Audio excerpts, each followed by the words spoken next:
Everyone warned me not to fall for my best friend's brother, but they never warned me what happens when he falls for you back. I thought I knew Noah Carter my whole life, until the night he looked at me like I was someone he wasn't supposed to want. This is the story of how one mistake, one kiss, almost destroyed my friendship, my heart, and everything I thought I knew. My name's Lana Walker, and I swear to God I never planned to mess up my life this way. I'm 18, a senior at Jefferson High, born and raised in Portland, Oregon, where it rains 9 months a year and people pretend they love it. But none of that mattered the night everything changed. It was a Friday. Emily, my best friend since 3rd grade, had begged me to come over for a stress relief movie night, which basically meant we were going to watch trashy romance flicks, gossip, and eat enough pizza to medically concern someone. I walked into the Carter house like it was my second home, because honestly, it kind of was. I had spent half my childhood here, half my teenage years, and probably half my personality came from this place. What I didn't expect was the sound of the front door opening, followed by a voice I hadn't heard in months. A deeper voice, familiar enough to hit me in the chest like a punch. "Yo, Em, I'm home." I froze, dead still, like someone hit pause on me while the universe kept playing. Emily looked up from her nail polish. "Oh yeah, Noah's back early. Surprise, I guess." Noah Carter, her older brother. 21, business major, college golden boy, jawline that could cut through steel, and the biggest "do not touch" sign stamped on his forehead because he was Emily's brother, and Emily would actually murder me. He walked into the living room, duffel bag on one shoulder, hoodie half unzipped, hair messy from traveling. And when his eyes landed on me, he grinned. "Oh, damn." He brushed a hand through his hair. "Didn't expect you here, kid." Kid. He still called me that, even though I definitely wasn't one anymore. I swallowed. "Didn't know you were coming back." He shrugged. "Got tired of dorm food and fake people." I snorted. "Sounds like you." He smirked. God, that stupid, dangerous smirk. Emily rolled her eyes. "Please don't start your sibling rivalry flirting thing while I'm here." My face heated. Noah just laughed. Low, warm, a little too charming. He walked past me and tossed his hoodie on the couch. The room suddenly smelled like cedar cologne and airport mints. "Missed you too, Lana," he said without even turning around. My stomach flipped. I hated it. Okay, fine. I didn't hate it at all. Emily glared at him. "Stop messing with her." He held up his hands. "Hey, I'm just being nice." "Yeah, well, don't," she shot back. He glanced at me then, slow and deliberate. His eyes were this deep brown, like warm coffee, but dangerous if you drank too much. Why was I thinking like this? What was wrong with me? He went upstairs, and I exhaled for the first time in what felt like 10 minutes. Emily nudged me. "Lana, hello? Why do you look like you saw a ghost?" I forced a laugh. No reason. But there was a reason. A stupid one, a complicated one, a reason I promised myself I would never, ever entertain. Because Noah Carter wasn't just any guy. He was my best friend's brother, and that meant he was off limits. Like, seriously off limits. But the way he said my name, the way he looked at me now, the way something inside me reacted to him, something told me this time things were going to be different. And maybe a little dangerous. I don't remember falling asleep, but I must have knocked out during the movie, because when I opened my eyes, everything was dark. The living room TV was off. The empty pizza box was on the floor. Emily was passed out beside me, drooling on a pillow like she'd lost a fight with gravity. I checked my phone. 1:13 a.m. Great, my Uber wasn't coming at this hour, and I wasn't waking Emily unless I wanted her to murder me. I quietly slipped out from under the blanket and tiptoed toward the kitchen for water. But the second I walked in, I froze. Noah was there, leaning against the counter in nothing but gray sweatpants and a loose white tee, drinking water straight from the bottle like a delinquent. He looked up. "Oh," he said, smirking. "It's you." His voice was deeper, rougher than earlier. I crossed my arms. "Why are you drinking like a caveman?" He shrugged. "Dishwasher's full, too lazy to unload." Then he added, "Why are you awake?" "Got thirsty." He raised a brow. "Uh-huh. Sure you didn't come here to stare at me?" I rolled my eyes so hard they almost fell out. "Relax, Noah. You're not that interesting." He took a step closer. Not too close, but close enough for my heart to totally betray me. "That so?" he said. His eyes flicked over my face for a second. Not creepy, just observing me like he hadn't seen me in years. And honestly, it made it hard to breathe. I reached for a glass, but it was on the top shelf, and I was half asleep. My fingers barely brushed it. Before I could try again, Noah stepped behind me. "Here," he said, reaching up easily. His chest brushed my shoulder. His hand was right next to my face. He grabbed the glass, placed it on the counter, and didn't step away. I could feel his warmth behind me. Close. Too close. My brain forgot how to function. "You should go back to sleep," he said softly. "Yeah," I whispered. Except I didn't move, and neither did he. A long second passed. He finally exhaled and stepped back, running his hand through his messy hair. "Emily will freak out if she sees us like this," he said with a half laugh. "Like what?" I asked, trying to sound casual. He looked at me for a moment. Really looked. "Like this." He didn't explain. He didn't have to. The silence said everything. My cheeks burned. I grabbed the glass and filled it with water, pretending my heart wasn't doing gymnastics. Noah leaned against the counter again, watching me. "You've changed," he said, suddenly. I blinked. "What?" "You're different from how I remember you." "In a bad way?" He shook his head slowly. "No, not bad." I opened my mouth to ask what he meant, but footsteps creaked upstairs. Noah straightened. "You should go," he whispered. "Right," I said, trying not to trip on my own feet. I walked out of the kitchen. Right before I turned the corner, I glanced back. He was still looking at me. Like he was trying to figure something out. Like he was remembering something he wasn't supposed to. And for just one heartbeat, I wondered if maybe I wasn't imagining any of this. The next morning, I woke up to Emily shaking me like I owed her money. "Lana, get up, now!" I groaned. "Dude, it's Saturday. Chill." "No," she snapped. "You snuck into the kitchen last night and didn't wake me. That is betrayal." I shot up instantly. "How do you even know that?" She held up her phone. "There's a motion sensor camera in the hallway." My soul left my body.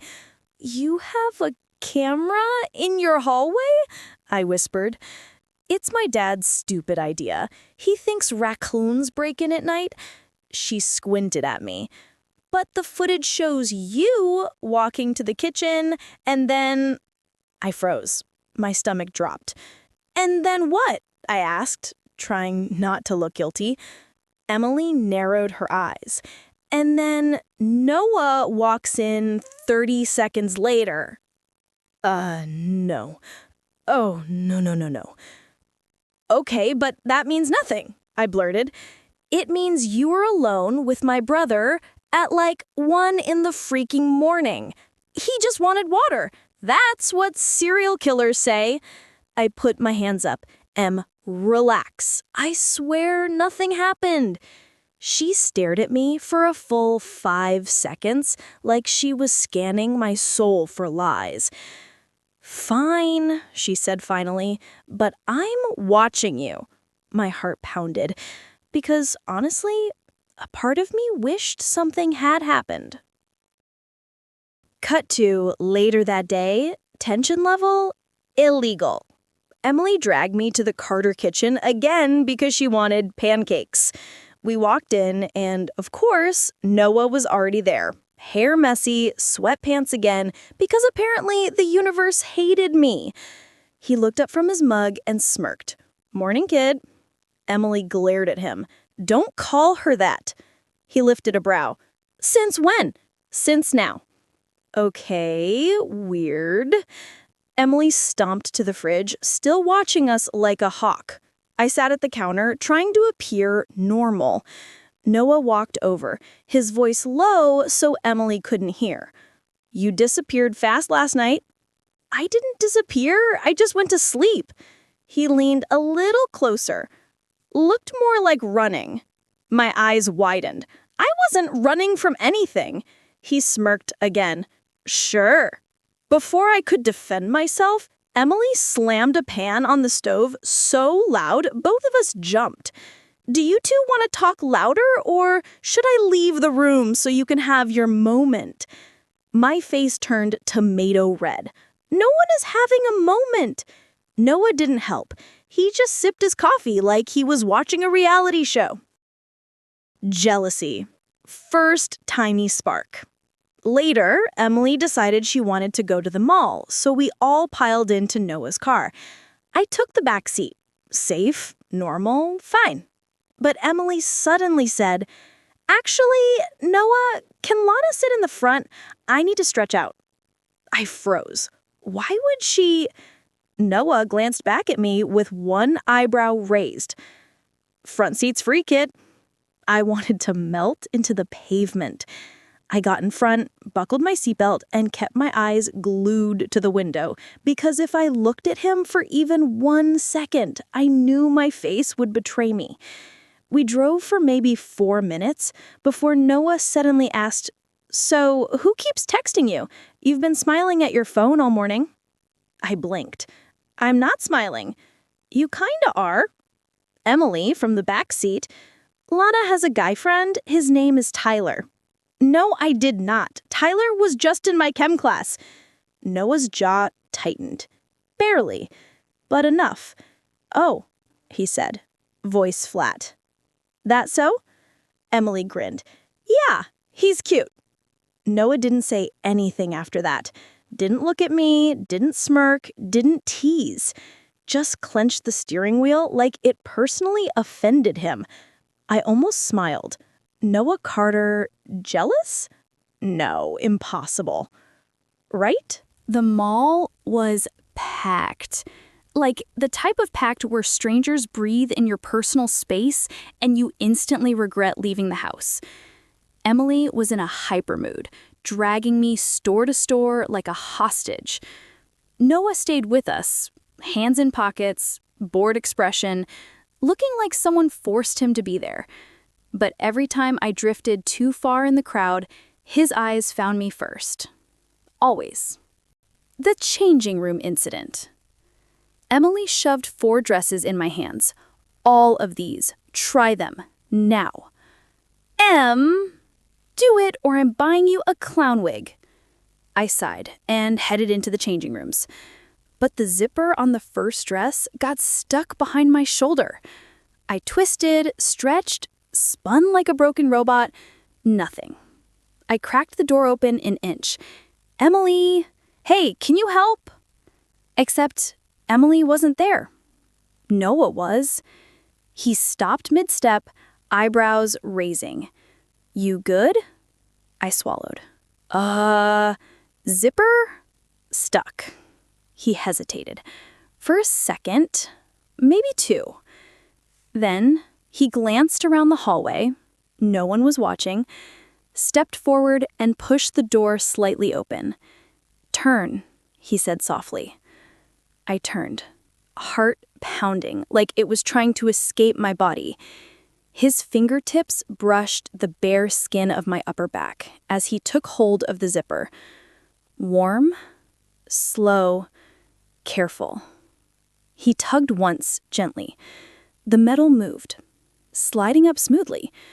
But he didn't step away. Not immediately. He stood there, close enough that I felt his breath against my shoulder. Done, he murmured. I turned to face him, and for half a second, we were too close. Too close to be best friend's brother close. His eyes flicked down to my lips, once, barely a second.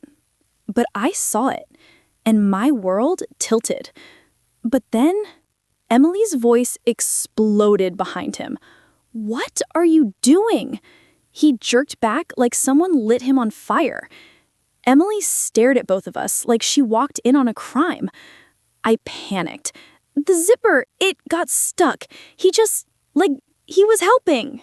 Emily crossed her arms. "Helping, right." Noah ran his hair through his hair. "She needed help, Emily. Relax." "Relax? You were inside a changing room with my best friend." "Door was open," he shot back. Emily glared at him, then at me, then at him again. This is weird. My heart dropped. Nothing happened. Emily didn't answer. She just walked away. Noah looked at me, guilty, annoyed, frustrated. I couldn't tell. "You okay?" he asked quietly. "Yeah," I whispered, even though I absolutely was not. Because the problem wasn't what happened. The problem was I didn't want it to stop. The protective moment. After the changing room drama, the mood was awkward, quiet, tense. We walked through the food court and some guy bumped into me hard. "Watch where you're going," he snapped. Before I could even react, Noah was in front of me. "Hey," he said sharply, stepping between me and the guy. "She said nothing to you. Back off." The guy scoffed. "Relax, dude." "Then walk away," Noah said, jaw tight. His tone wasn't loud, but it was enough. The guy walked off, muttering. I stared at Noah, heart pounding for way too many reasons. "You okay?" he asked again, softer this time. "Yeah," I whispered, even though I was not. Because the problem wasn't that he stepped in to protect me. The problem was that he didn't think twice to do it. Emily saw the whole thing. Her face darkened. "Why are you acting like her bodyguard?" she snapped. He didn't even look at her. "Because someone should." Silence. Emily grabbed my wrist. "We're leaving." She dragged me out of the food court like a furious kindergarten teacher pulling a child. When Noah asked me that question, "Is she wrong?" everything inside me just stopped. Like my brain unplugged itself to avoid answering. My throat dried. My heart hammered loud enough I was sure he could hear it. I opened my mouth. Nothing came out. Not a word. Not even a breath. Noah watched me, eyes steady, gentle, almost confused, like he wasn't trying to corner me, just trying to understand me.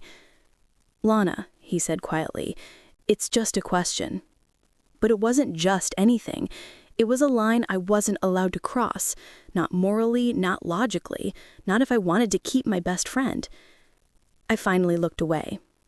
I don't know," I whispered.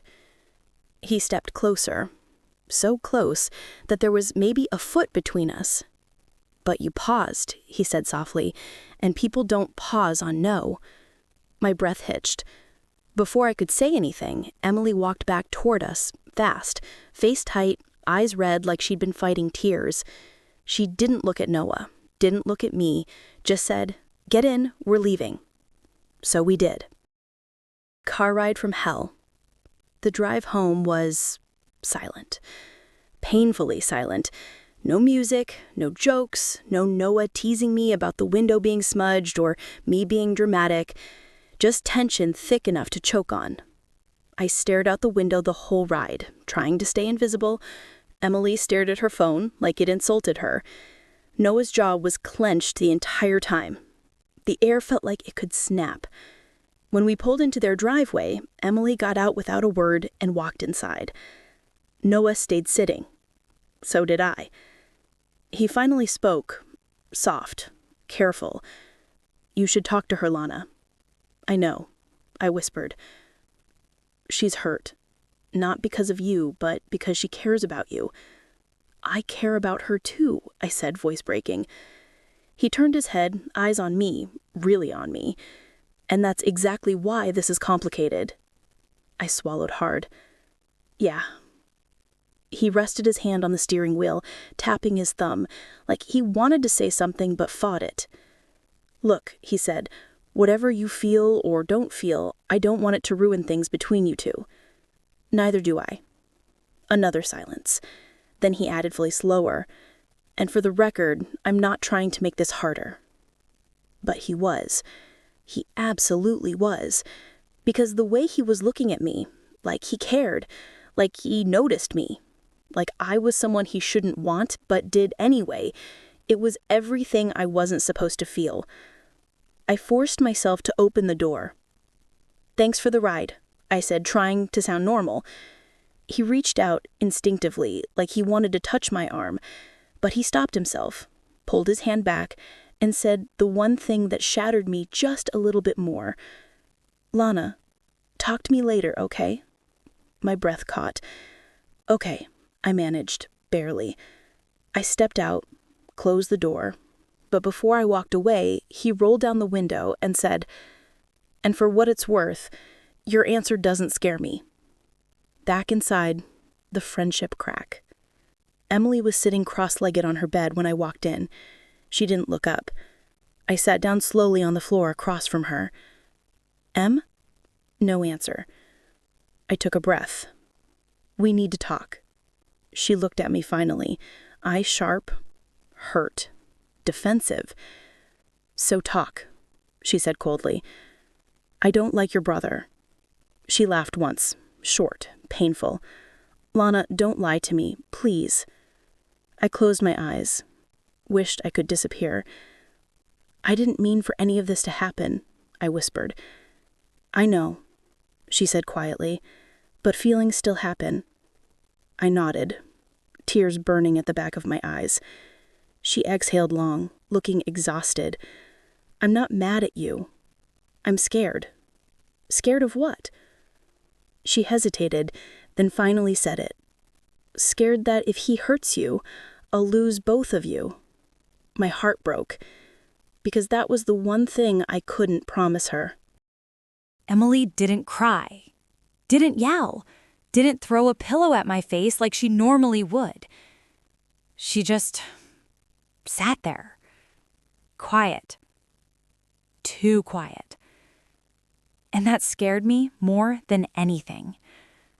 I sat on the carpet, knees pulled up to my chest, watching her stare at the wall like she was trying to solve an impossible math problem. "Em," I whispered again. She blinked, finally turned toward me. "You know what's crazy, Lana?" "What?" "I always joked you'd end up marrying into my family one day, but I never actually thought," her voice cracked, "that you'd feel something for my brother." I looked down. My fingers twisted into my sleeves. "It's not something I planned," I whispered. "Yeah," she said softly. "That's the part that hurts." I swallowed. "What do you want me to do?" She shook her head slowly. "I don't know. I just need time." That sentence felt like a knife. Not because it was mean, but because it was honest. I nodded. Okay. I'll give you that. She lay back on her bed, staring at the ceiling. I stayed on the floor. And for the first time in our entire friendship, there was a wall between us. Later that night, quiet hurts more. Emily eventually fell asleep with her headphones in. I didn't. I slipped out of the room quietly, walking into the hallway like a ghost. My thoughts were everywhere.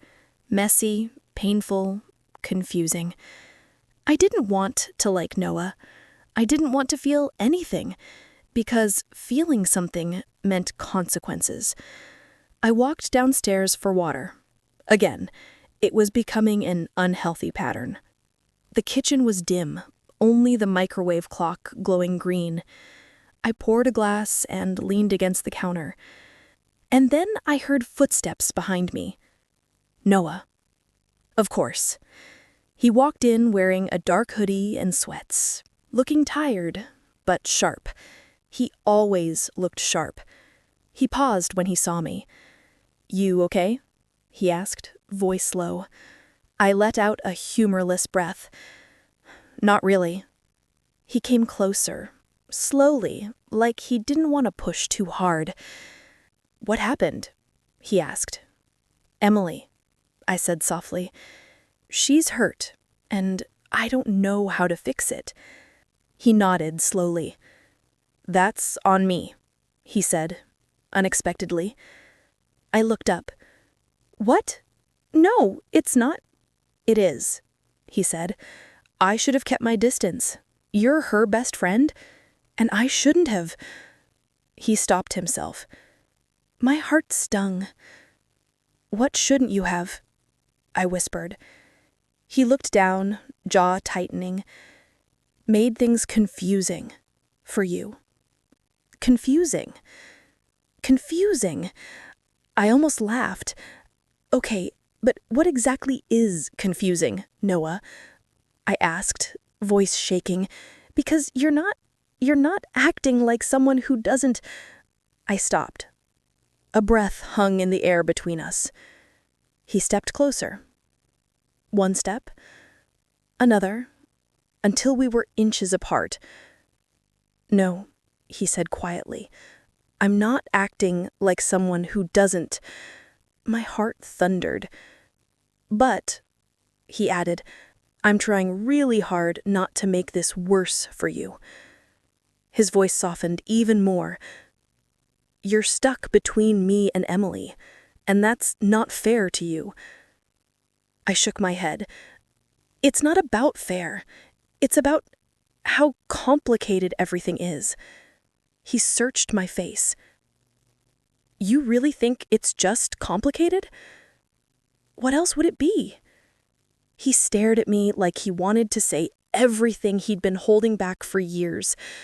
Then, quietly, almost like he was confessing something he'd never said out loud, he whispered, "It's not complicated for me anymore." My breath caught. "What does that mean?" I whispered. He looked at me, really looked, eyes tracing mine, soft and warm and dangerous. "It means," he exhaled, "it means I know what I feel." My chest tightened. "What do you feel?" I asked, barely able to speak. He opened his mouth, but footsteps echoed upstairs. "Emily." The moment shattered instantly. Noah stepped back so fast it hurt, hands in pockets, guarded again. He nodded once. "Good night, Lana." He walked past me without looking back, and I stood there, heart pounding, breath shaking, knowing one thing for sure. Whatever he felt, whatever I felt, we weren't running from it anymore. I barely slept. Every time I closed my eyes, I heard Noah's voice again. It's not complicated for me anymore. I know what I feel. Those words crawled under my skin and stayed there. I kept replaying the moment, wondering what he would have said if Emily hadn't walked upstairs. But maybe it was better he didn't finish, because whatever he wanted to say was going to change everything. The next morning, a crack widens. Emily was already awake when I opened my eyes, sitting on the edge of the bed, hoodie on, hair messy, expression unreadable. "Good morning," I tried, quietly. She didn't answer, just stared at me for a long second. Then, "Can I ask you something?" she said. "Yeah." She lifted her eyes to mine. "Did you talk to Noah last night?" My heart tripped.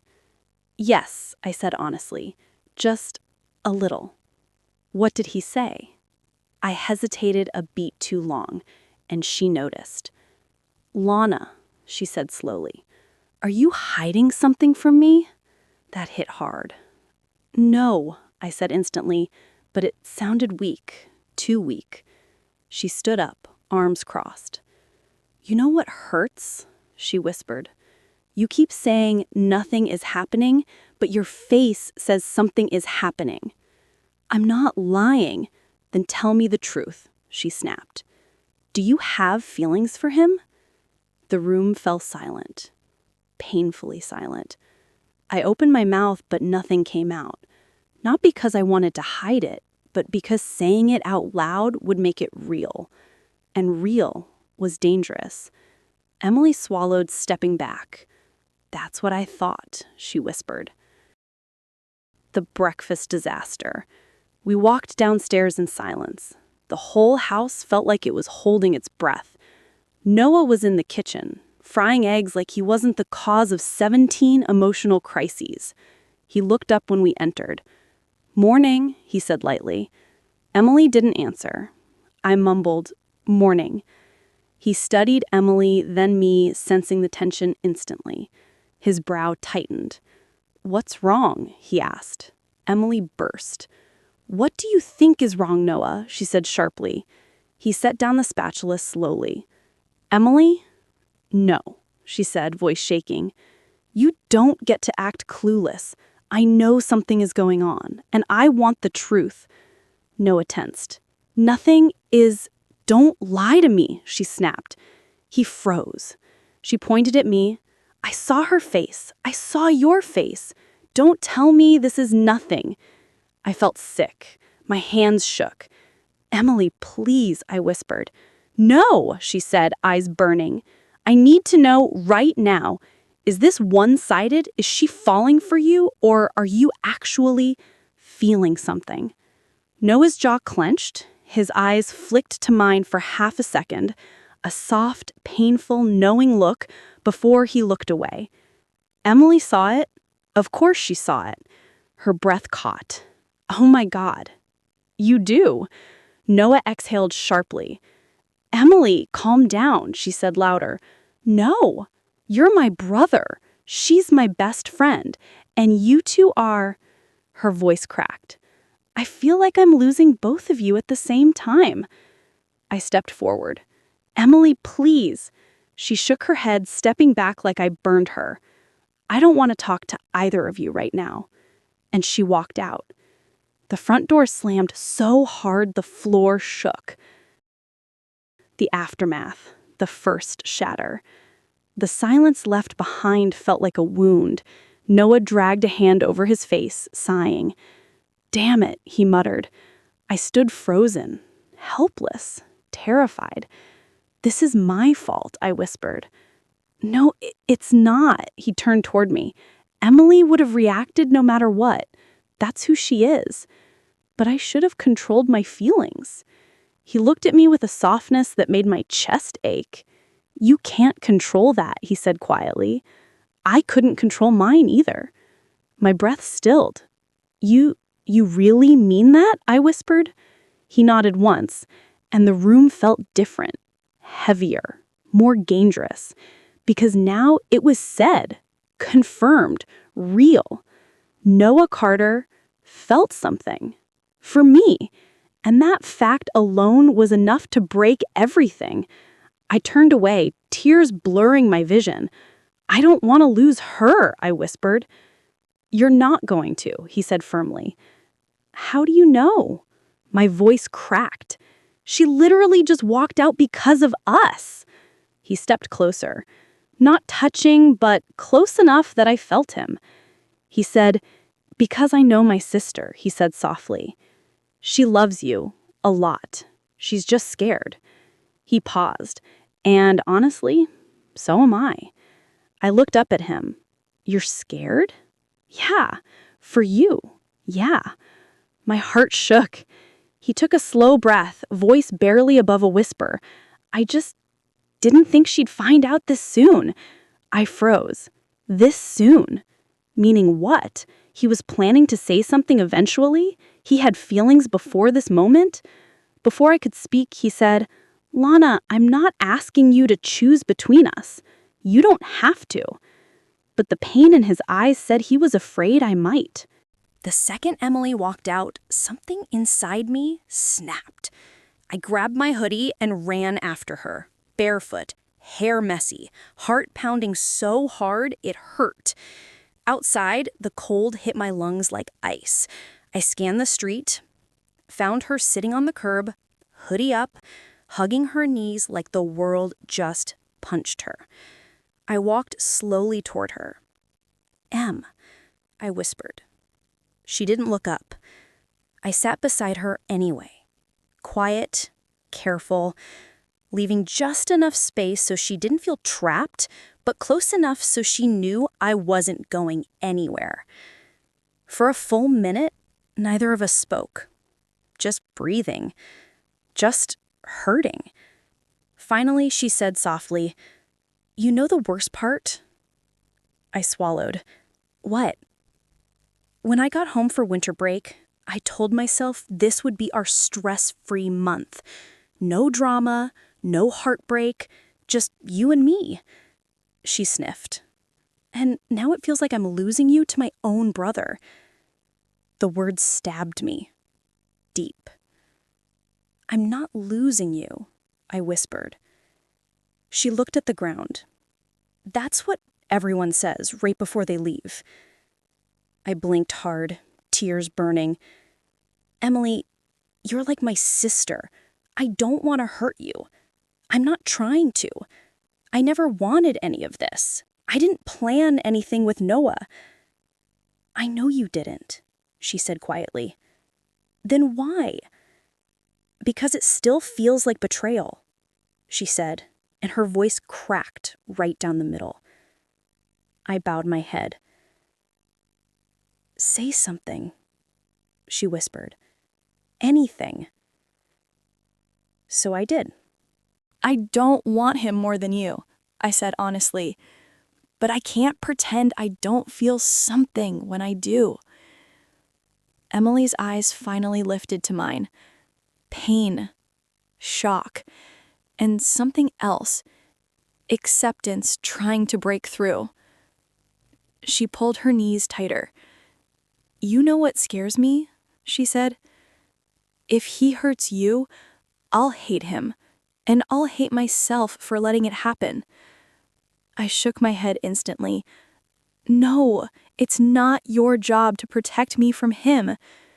Yes, it is, she argued. You're my person, my favorite person. You always have been. A tear rolled down her cheek. And now he likes you too, and I feel replaced. That word, replaced. It crushed me. I reached over and gently touched her arm. Hey, I whispered, no one replaces you. No one can. You've been in my life since I was 9. You're not just my best friend, you're my safe place. Her lip trembled. And if he wasn't your brother, if he was just some guy from school, none of this would be happening. She turned her face away for a long moment, then sighed. Okay, she said quietly. Tell me the truth." "What truth? If he wasn't your brother, would you let yourself like him?" I froze. Everything inside me froze. Because the answer was so simple, so painfully obvious. "Yes," I whispered. Her eyes closed, breathed in, then exhaled like she was finally letting go of a weight she'd been fighting. "Okay," she said softly, "then don't let him screw this up." I threw my arms around her, hugging her tight. She hugged me back, slowly, hesitantly, then fully, like she needed it too. And for the first time since everything went wrong, it felt like something was finally right. And then the twist. As we pulled away, footsteps echoed behind us. I turned. It was Noah, standing a few feet away, hands in pockets, face unreadable. But his eyes were full of something I'd never seen in them before. Relief, fear, hope, and a hint of something that made my stomach flip. He had heard us. Not everything, but enough. Emily straightened. "Were you listening?" Noah cleared his throat. "No, I was just making sure you two were okay."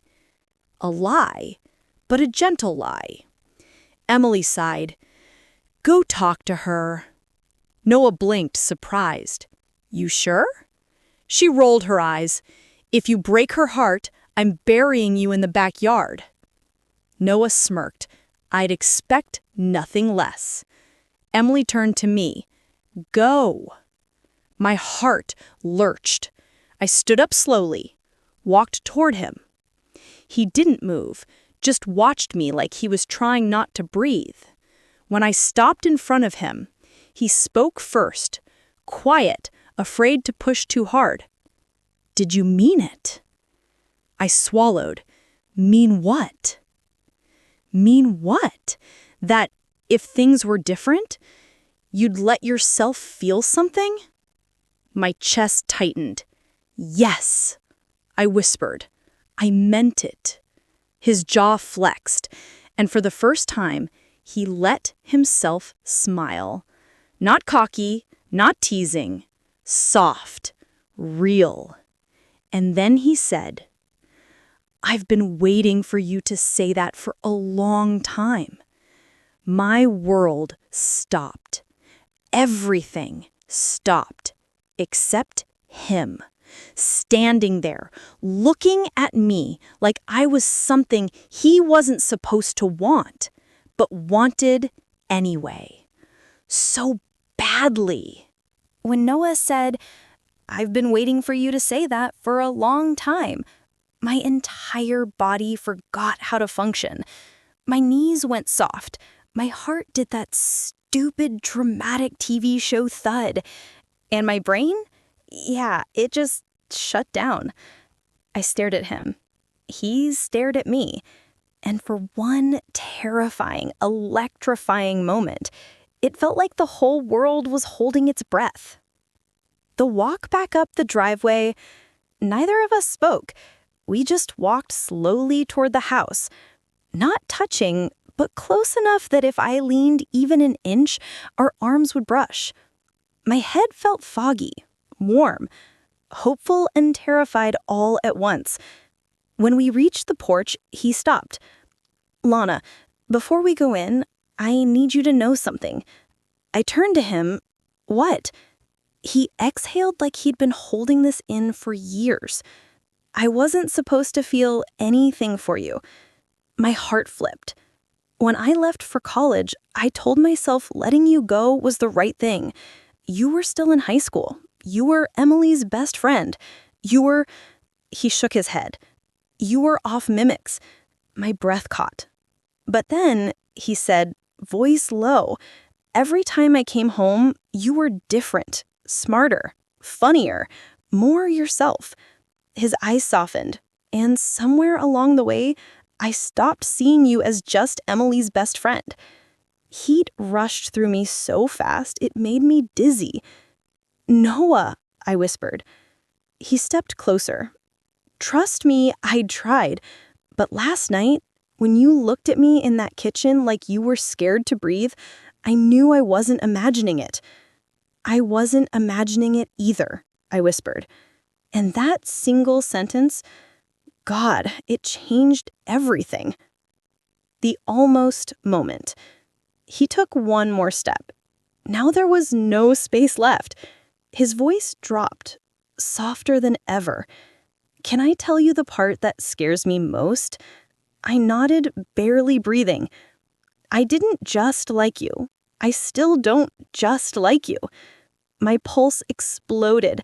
"What do you mean?" I whispered. He lifted his hand slowly, like he wasn't sure if he should touch me. His fingers brushed the side of my jaw. Gentle, careful, like I was something fragile. Electricity shot through me. He leaned in, not fully, not even halfway, just enough for his forehead to almost touch mine. My breath trembled. "Noah!" He was inches from me. Close enough I felt the warmth of his breath. Close enough that if either of us moved even a little, we'd kiss. My entire body screamed for it, wanted it so badly it hurt. He leaned in that last inch, and then The door.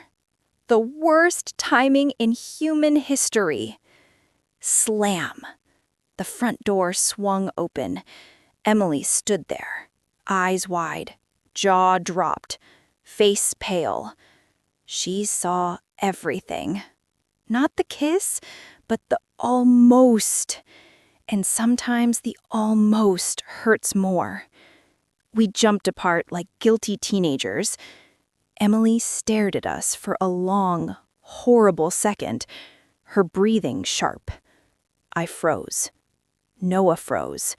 She whispered, "Already?" The word cracked like glass. "Emily," I started. "No." She shook her head. "Don't. Not right now." She walked backward into the house, door wide open.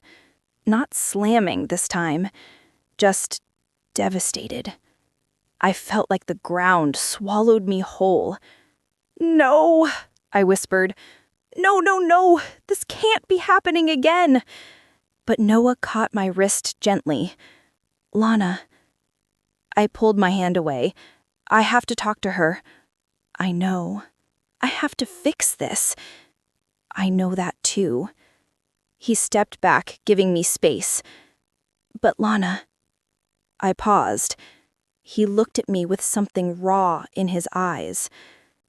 I meant every word. Nothing about that changes. My chest tightened so hard it hurt. "Go," he said softly. "She needs you." I ran inside. Door left ajar. Emily's bedroom door was cracked open. She was sitting on the floor, back against the bed, knees pulled up like earlier, but this time her face was buried. I walked slowly toward her, and for the first time ever, she didn't look up when I entered. Not even once. That scared me more than anything. "Emily," I whispered. She didn't move. Didn't breathe, didn't speak. Just a broken little, "What am I supposed to do, Lana?" My heart shattered, because she wasn't angry anymore. She was hurt, really hurt, and I was the reason. The truth that finally broke us open. Emily sat on the floor with her face buried in her knees, not shaking, not breathing hard, just still. And that stillness scared me more than any yelling ever could. I walked closer, slowly, quietly, like approaching a wounded animal who trusted you once, but didn't know if she still could. I sank down beside her, leaving a tiny gap between us. "Em?" I whispered. Nothing. She didn't flinch, didn't turn, didn't wipe her face. Just a single broken sentence drifted out. "What am I supposed to do, Lana?" My chest clenched so hard it hurt. I swallowed and whispered, "Whatever you need, I'm right here." She lifted her head, finally showing me her face. Red eyes, tear streaks, anger mixed with heartbreak. "Why didn't you tell me?" she said softly. "Why did I have to find out like that?" I blinked hard, tears blurring everything. I wasn't hiding it. I didn't understand what I felt until recently. "That's the problem," she whispered. "You figured it out with him before you talked to me." The words hit like a punch. "I'm sorry," I breathed. "I should have come to you sooner." Emily looked down at her hands. "Lana, you're my person, my safe space, my constant. Not a single relationship I've ever had has lasted, but you did." A tear rolled down her cheek. "And when I saw you with Noah, it felt like someone ripped that out from under me."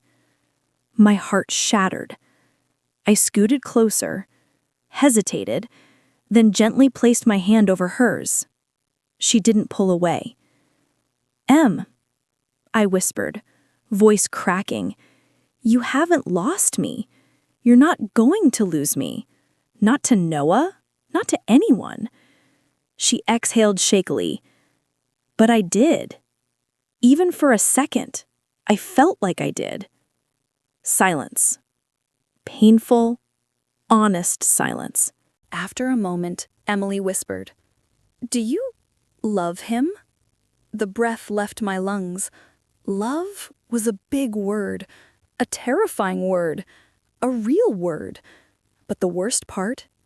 It didn't feel impossible. I swallowed hard. "I don't know yet," I whispered, "but I feel something strong, and scary, and real." Emily nodded slowly, like she already knew. "And does he feel the same?"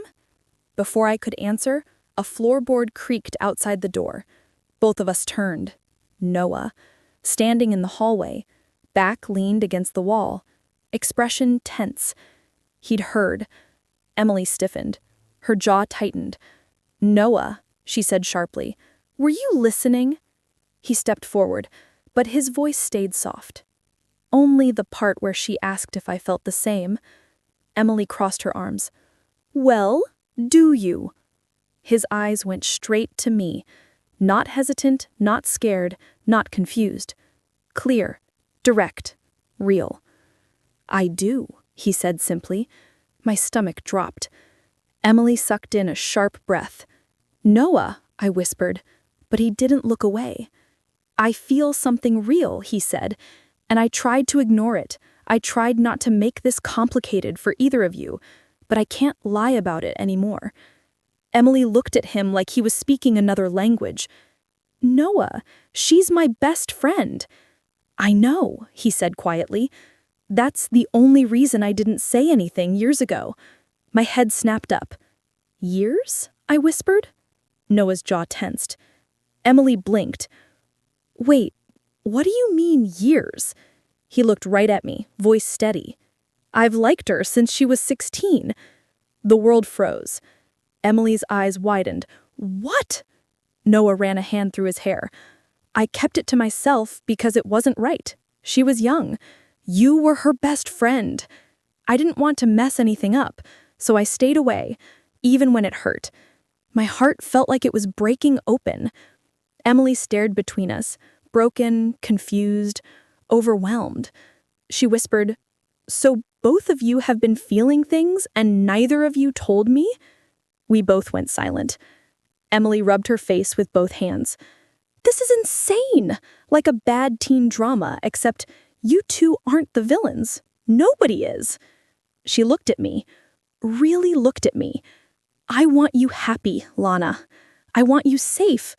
I want you with someone who won't break you." She slowly turned her eyes to her brother. Noah? Is that who you really want to be? Noah didn't blink. Yes. Her throat tightened.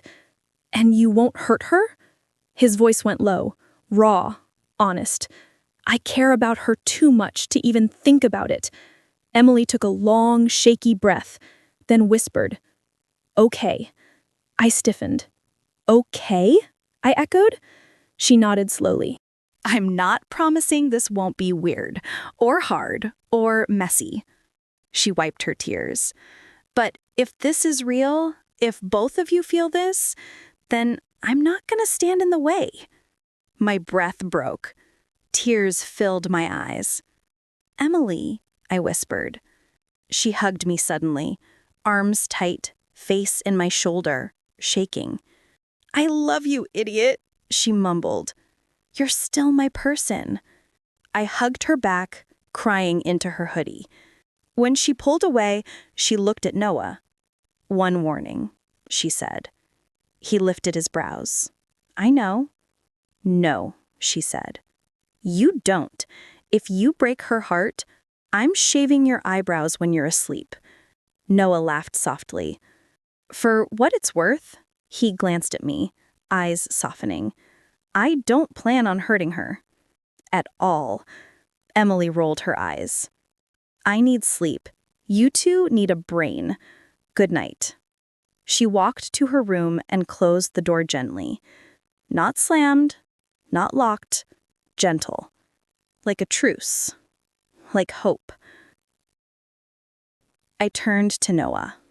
He stepped closer, cautious, respecting the fragile peace we'd just created. You okay?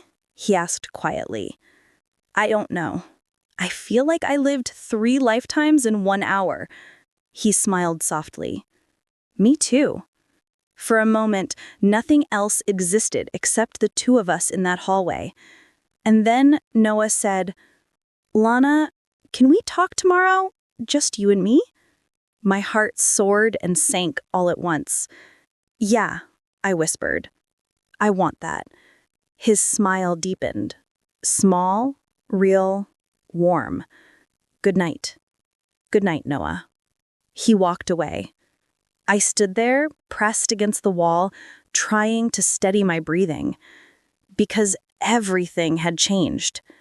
And somehow, for the first time, it felt like it was changing. For the better. The next morning felt different. Quiet different. Heavy different. Hopeful different. Emily acted almost normal, but not completely. She cracked jokes at breakfast, but they didn't reach her eyes. She teased Noah once, but her voice was softer, cautious. It wasn't perfect, but it wasn't broken anymore. And honestly, that was enough. Everything. Around 1 p.m., my phone buzzed. Noah. You free? My stomach flipped like it was doing Olympic-level gymnastics. Me. Yeah? Where? He replied instantly. Back porch. Come alone. I rolled my eyes at the last part. Come alone. Like this was a spy movie. But the truth was, my heart was racing. I grabbed a hoodie and slipped downstairs. Emily raised a brow from the couch. Going somewhere? She asked. Yeah. No one wants to talk. She stared at me for a second too long, then sighed. Okay, go. Are you sure? I said go before I changed my mind, dummy. I smiled, relieved. She didn't smile back, but she didn't stop me either. And that was her version of love. The back porch, where everything begins. Noah was already out there, sitting on the railing, sunlight hitting his hair, hoodie sleeves pushed to his elbows. He looked up the second I slid the door open. And God, that look. Soft, warm, focused. Like I was the only person he saw. "Hey," he said. "Hey," I breathed. He patted the railing next to him. I sat, leaving a couple inches between us. Safer that way. Less heart failure. For a while, we didn't speak. Just wind, birds, quiet breathing. Then he finally said, "Thank you for talking to Emily last night." "I had to," I whispered. "She deserved honesty." He nodded. "You both did." Another moment of silence. Then he finally said, "Lana, I want to explain something." "Okay?" He looked down at his hands. Rare. He was never shy, never unsure. Seeing him like that made my chest ache. When I said I liked you years ago, I didn't mean some little crush. My breath caught. I mean, I really cared, he said softly. And I didn't want to. I fought it. I avoided you. I distracted myself. I kept telling myself it was wrong. My heart twisted. But then, he continued, when I came home for breaks, and I'd see you laughing with Emily, or arguing about movies, or stealing food from the fridge, I snorted. "I do not steal." "You absolutely steal," he said, with a tiny smile. "Point is, every time you were around, the feeling came back, stronger." I swallowed hard. "Noah." His voice dropped. I wasn't going to say anything this time either. I told myself it was pointless. You didn't like me. You shouldn't like me. It would ruin everything. Then why did you? I whispered. He looked at me. Not like earlier. Not soft. Raw. Heat flushed through me like wildfire. And then, he went on, when I asked if she was wrong, and you couldn't say no, he let out a small, shaky breath. That's when I knew you felt something too. I dropped my gaze, my heart beat everywhere at once. I do, I whispered. I don't know what it is yet, but it's something. He smiled, the kind of smile that felt like being held. I know, he whispered, and it's enough. The first real touch. I hadn't noticed how close we'd gotten, but suddenly our knees brushed, just barely, a whisper of warmth, but it shot straight through me. He reached out slowly, not grabbing, not pulling, just offering. His fingers brushed the back of my hand, a soft touch, testing, asking. My breath caught, and without thinking, I turned my hand and laced my fingers with his. He exhaled like he'd been waiting years for that one tiny movement. His thumb brushed my knuckles, gentle, protective, almost reverent. You okay? He whispered. I don't know, I whispered back. But I want to be. He smiled, quiet, warm, real. I want that too. The confession that hurt so good. He looked out toward the yard, voice softer. I'm scared you'll regret this, because you matter too much to me for this to be a mistake.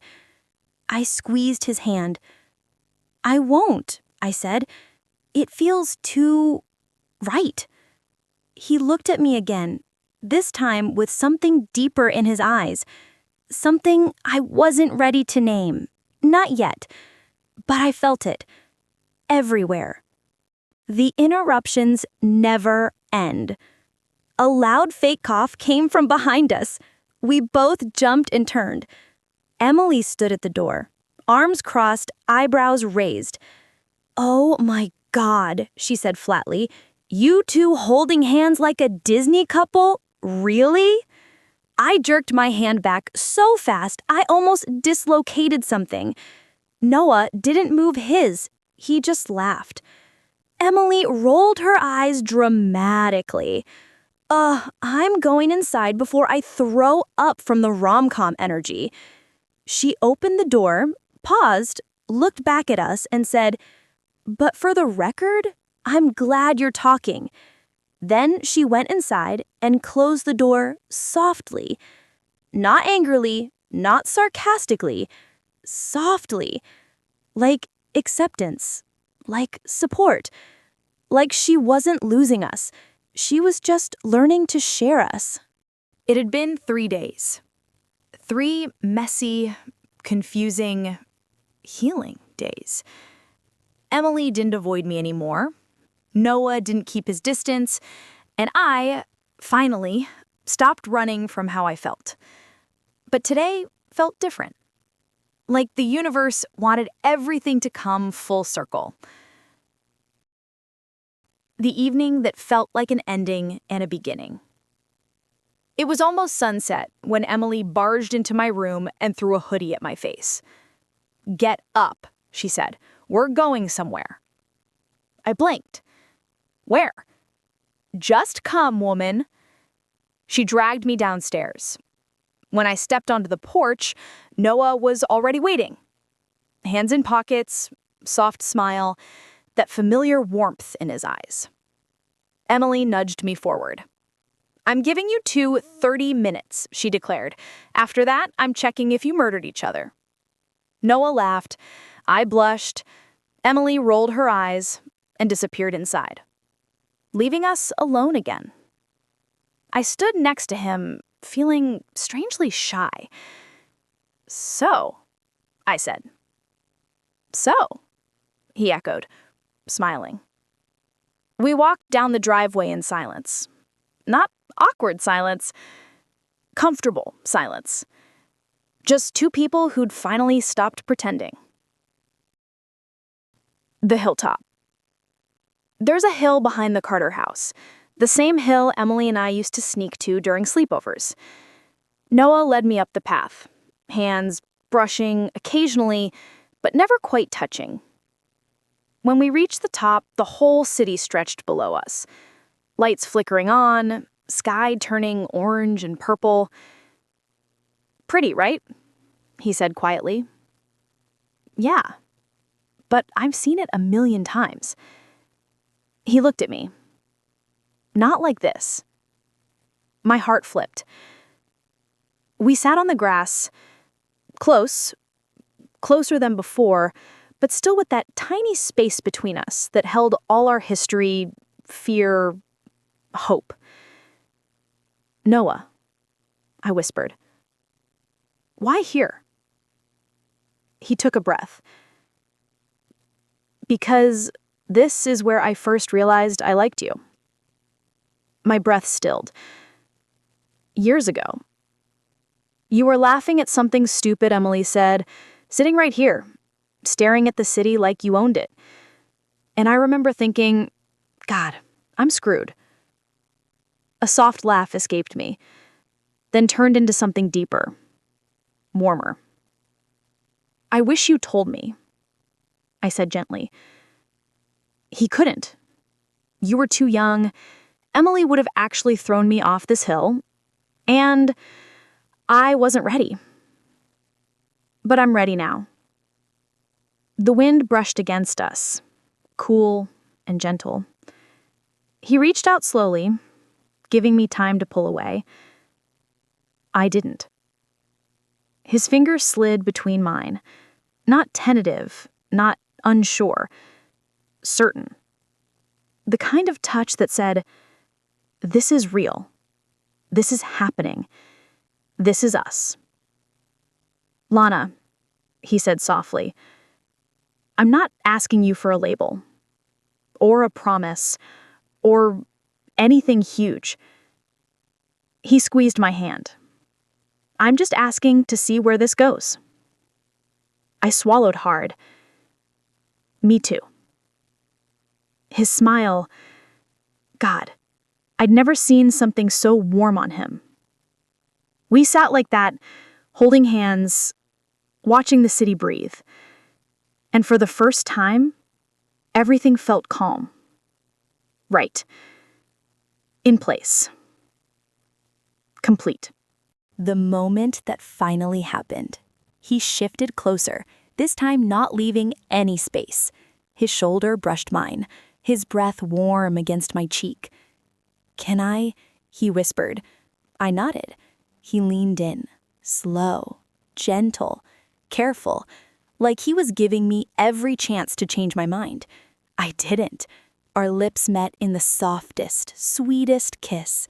Not rushed, not desperate, just right. A kiss years in the making. A kiss that felt like forgiveness, friendship, healing, and beginnings. When we pulled apart, he rested his forehead against mine. "Worth the wait," he whispered. I smiled, cheeks burning. "Yeah," I whispered back. "Worth everything." Back home, the final closure.